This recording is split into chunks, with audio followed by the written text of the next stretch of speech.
The Ndrangheta, rooted in the southern region of Calabria, has surpassed Sicily's more famous Cosa Nostra to become Italy's most powerful mafia group, which operates across the world. Welcome to Escobar's World. Today we'll be looking at Italy's most powerful mafia, the Ndrangheta. Once seen as a less organized version of the Sicilian Cosa Nostra, the Ndrangheta has risen to become not only Italy's most powerful mafia, but also one of the largest and most sophisticated criminal organizations in the world. The syndicate, which is made up of a vast network of Ndrina or clans based in Calabria at the toe of the boot-shaped Italy, is thought to rake in as much as $60 billion yearly, roughly equivalent to Croatia's GDP. The group's interests span the entire spectrum, from outwardly lawful construction, green energy and waste management businesses to criminal schemes including fraud, extortion, high-level corruption, and people and weapon trafficking. However, scholarly studies suggest that the Ndrangheta's main source of revenue is drugs, with the organization controlling some of the world's most profitable trafficking routes. According to an estimate by Italy's parliament, the organization may dominate more than 80% of the European cocaine trade, and its operatives have been detected at major ports on nearly every continent. Ndranghetisti have also long been known as skilled money launderers, navigating the global financial system with ease and using complex ownership structures and financial secrecy laws to conceal the origins of their wealth. Now, at its peak, let's take a look at their origin. The Ndrangheta, according to the FBI, was founded in the 1860s when a gang of Sicilian outlaws established a base in Italy's Aspromonte Mountains. This rocky region provided excellent cover for the banditry that had seen them exiled from their Sicilian homelands. According to historical court documents from Calabria, the Ndrangheta was quickly becoming a fundamental element of rural Calabrian life and a growing source of concern for local authorities by the turn of the century. Although the group's operations now span the globe, Calabria remains its throbbing heart and the power basis to which all members must pay homage. Like many Calabrian dialect words, Ndrangheta is believed to stem from Greek, which is still spoken in pockets of southern Italy. It may be related to the term Ndrangheta, which has been variably translated as referring to a society of men of honor, heroism, or manly virtue, and is related to Ndrangatho, meaning to engage in military actions.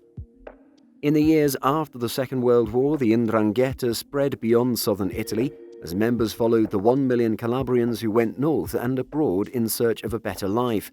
As the organization grew, it moved away from robbery and local extortion and into more lucrative ventures like cigarette smuggling and kidnapping.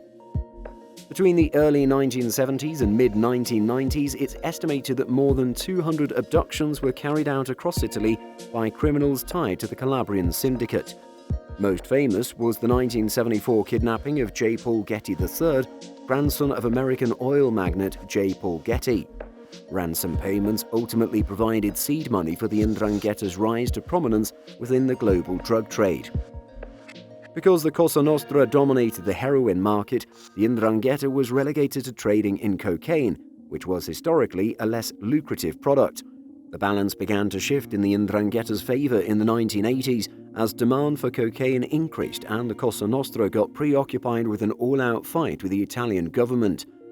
The Ndrangheta was able to extend its narco-trafficking operations as a result of this, which it did by building relationships with Latin American suppliers. Before Italian legislation designated the Ndrangheta as a mafia in 2010, they had grown in popularity and power. While the group is sometimes thought of as one single mob, it is in fact made up of many smaller clans or Ndrina that operate under a family-based web-like structure. The Ndrangheta can be roughly divided into two layers. At the top sits the Crimine, the organization's supreme council. Below that is the Mandamenti, which includes 3 bodies corresponding to different districts in Calabria. The building blocks of the Mandamenti are the Ndrina, the familial clans to which each of the organization's members belongs. The highest authority in the Ndrangheta is the Crimine, otherwise known as the Provincia or historically the Santa. The Capo Crimine, crime boss, flanked by his right-hand man, the Mastro di Giornata, master of the day, sits at the head of this governing body. Immediately below them are the colonels, including the Maestro General or General Master, Capo Societa, head of the society, and the Contabile, the accountant. The second layer of the organization is made up of 3 mandamenti or districts, Tyrrhenian, Ionic, and Centre, which correspond to the province of Reggio Calabria's west, east, and capital city. These bodies are made up of many Ndrina, the Ndrangheta's family-based building blocks. Each Ndrina is in charge of a specific location. The amount of the territory over which an Ndrina can exert influence varies, but clans rarely have less than 50 members. The Societa Maggiore, or major society, and the Societa Minore, or minor society, make up an Ndrin, or minor society. Picciotto Liscio, smooth young men, are the lowest-ranking members of the Societa Minore. They may be promoted to Picciotto Sigaro after participating in a ritual ceremony after at least 6 months of service. Cheating young men is what they're known as. Once this second rank has been obtained, members can be appointed to other positions of varying authority within the Societa Minore, including the Capo Giovane, young chiefs, who are responsible for enforcing the orders of the Societa Maggiore among the other Picciotto. The Picciotto di Giornata, day boys, who coordinate day-to-day operations, and the Puntaiolo, or knife boys, charged with oversight of communal funds. According to Europol and Italy's Guardia di Finanza, the Calabrian syndicate has an incredible capacity to duplicate exact duplicates of its operational structures abroad. The organization usually establishes itself in the new territory by following the same hierarchy at home. They also concentrate on the long-term infiltration of local economic and governmental organizations. According to Europol, the Ndrangheta's overseas colonization plan is a big part of what sets them apart from other mafia-like organizations. Attempts have been made to stop the Ndrangheta as its authority grows. It's impossible to estimate the accurate size of the Ndrangheta's membership, partially because very few people who quit the Ndrangheta cooperate with authorities compared to other Italian organized crime groups. According to statistics compiled by the Italian judiciary in 2008, while the Cosa Nostra had around 1,000 pentiti or turncoats, or literally repentant ones, and more than 2,000 who had left the Camorra by that point, just 42 Ndranghetisti were known to have broken omerta, or the vow of silence. Moreover, because it is impossible for outsiders to tell the difference between official members and operatives who are only linked with the group, estimates of the organization's number range from 5,000 to 10,000 people worldwide. As part of the Operation Pollino crackdown on the Ndrangheta mafia clans, which had been in motion since 2016, European judicial and policing forces collaborated on a joint sting. Hundreds of police, prosecutors, and investigators are involved in the operation, which is the biggest of its kind in Europe to date. They apprehended 84 people in Italy, Germany, Belgium, and the Netherlands in December 2018.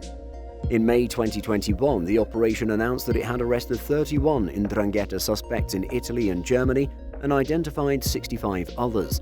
In both nations, the sting involved 800 police officers and tax authorities. The Ndrangheta's stranglehold on Calabria has continually thwarted previous attempts to bring the organization down, thanks to its exceptional capacity to adapt after law enforcement action and a scarcity of willing informants. In November 2021, however, an Italian court jailed 70 members of the formidable mafia gang in the decade's first stage of the biggest mafia trial.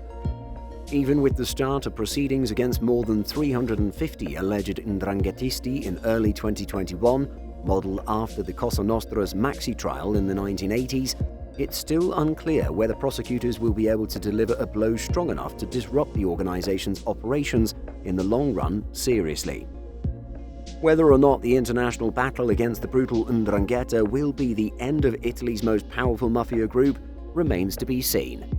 This brings us to the end of the video. Hope you enjoyed it, and thanks for watching. Don't forget to like and subscribe. Click on the bell button for notifications when new videos are uploaded.